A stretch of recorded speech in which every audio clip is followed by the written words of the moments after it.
Welcome to Canada Today, bringing you the latest headlines from Canada and around the world. In this report, a major diplomatic shift as Canada announces plans to recognize a Palestinian state, triggering a fiery response from Donald Trump. Plus, tragedy unfolds in Gaza as dozens are killed waiting for food.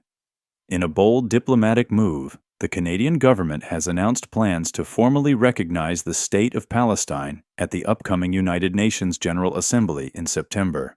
Canada joins the United Kingdom and France in a growing international push for a two-state solution, despite increasing skepticism about its feasibility. According to The Guardian, Canada's recognition is conditional on Palestinian general elections in 2026, with no participation from Hamas, commitments to demilitarization, and political reforms within the Palestinian Authority.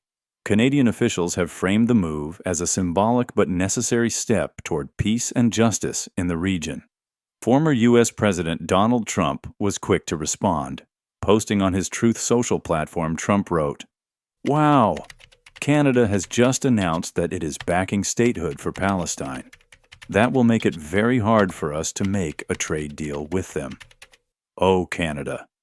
Trump has set an August 1st deadline for trade deals to be made with the United States, threatening 35% tariffs on Canadian exports not covered by the USMCA agreement. With trade talks now hanging by a thread, the Canadian government faces a difficult balancing act between international diplomacy and economic consequences.